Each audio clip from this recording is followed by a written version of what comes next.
Okay, part 2 of me ranting about the Hunger Games movie. So, Katniss drops the Tracker Jacker nest on the careers and Peeta. They all escape except for Glimmer, who dies due to the stings.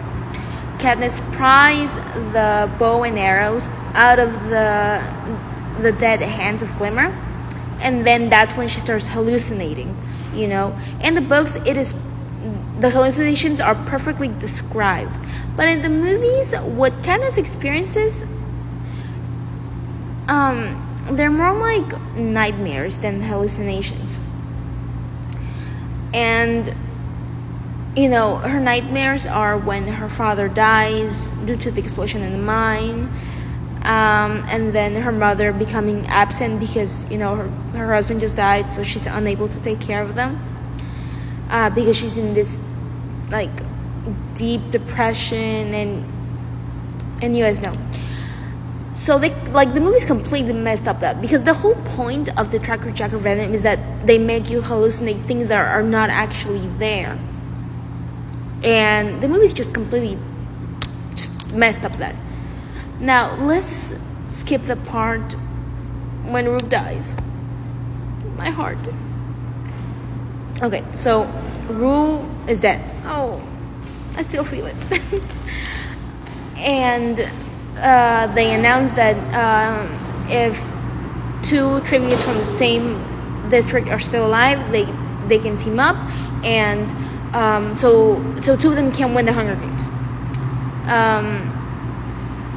Katniss finds Peeta, they team up, and she starts curing him, and she takes him to the cave. Let's talk about the cave scene.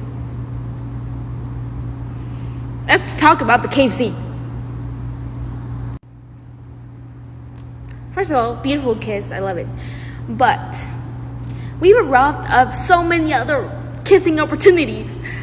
Okay, so the fact is that they're supposed to show that they're crazy, absolutely in love with, like mindlessly and passionately in love with each other. That's how they get so many gifts from sponsors, because they show their love. And the fact is that they didn't show that in the movies, and that was vital for their survival. That was Katniss's way of making sure to keep each other alive, to make sure that they survived. And the fact that they didn't show this in the movies is just absolutely stupid.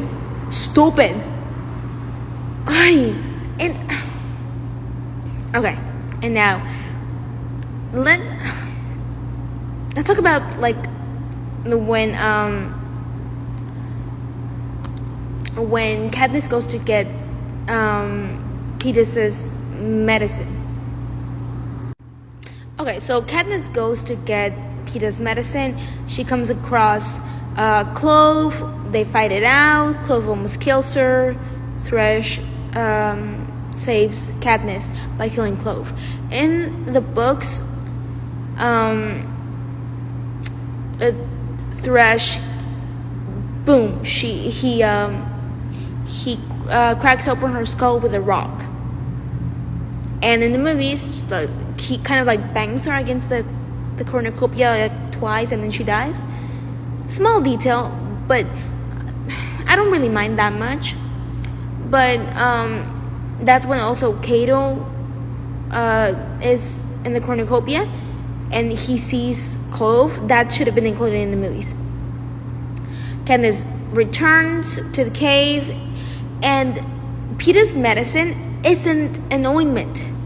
It's in a syringe, and she jams it into his I think his arm or something. And that's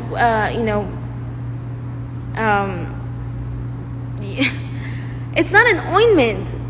That's what at first kind of fixes his leg a little bit. But okay.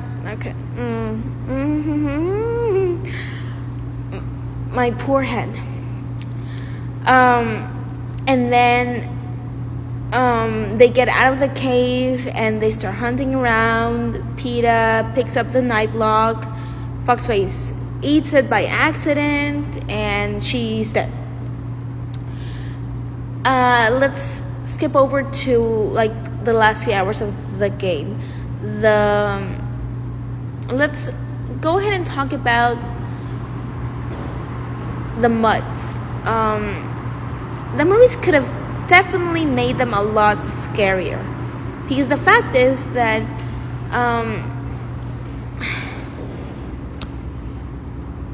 they look like overgrown pit bulls.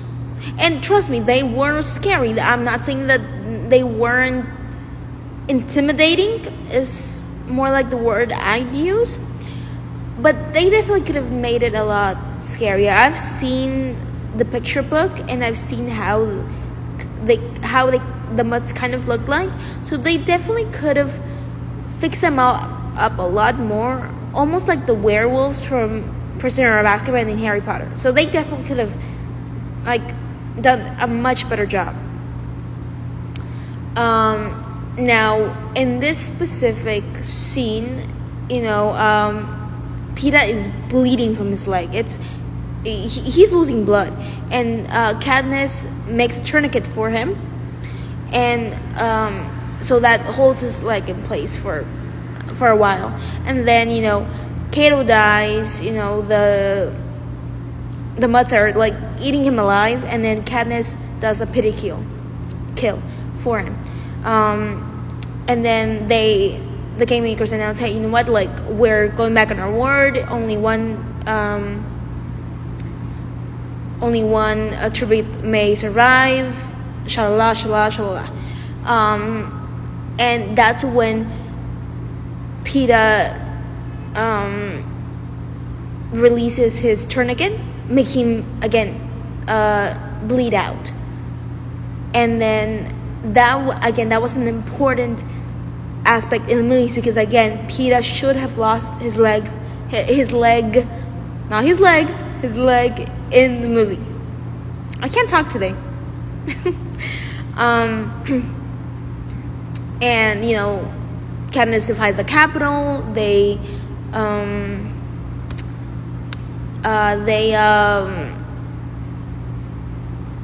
threaten the Capitol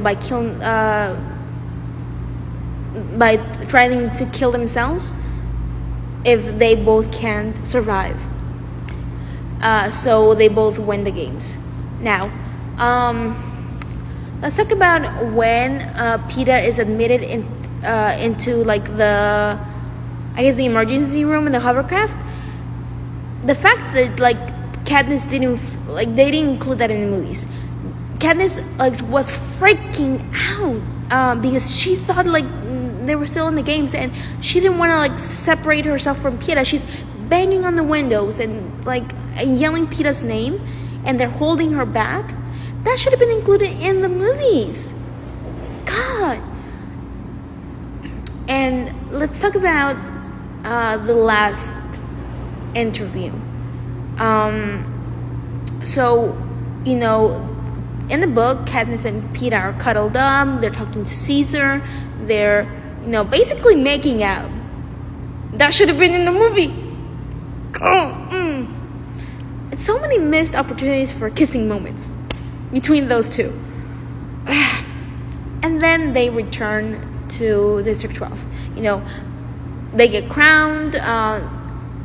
The crowns are split in two, and then they return to District 12. The ending scene is great, except for that interview. Again, so many missed moments on so many, not just kissing moments from Katniss and Peeta, but those specific talks and those little moments that they had throughout the book that should have been included in the movie, because that's how their love story was developing. So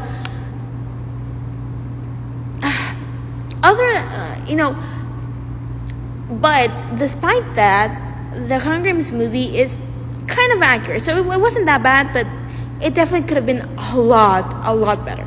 So yeah, let's talk about now Catching Fire.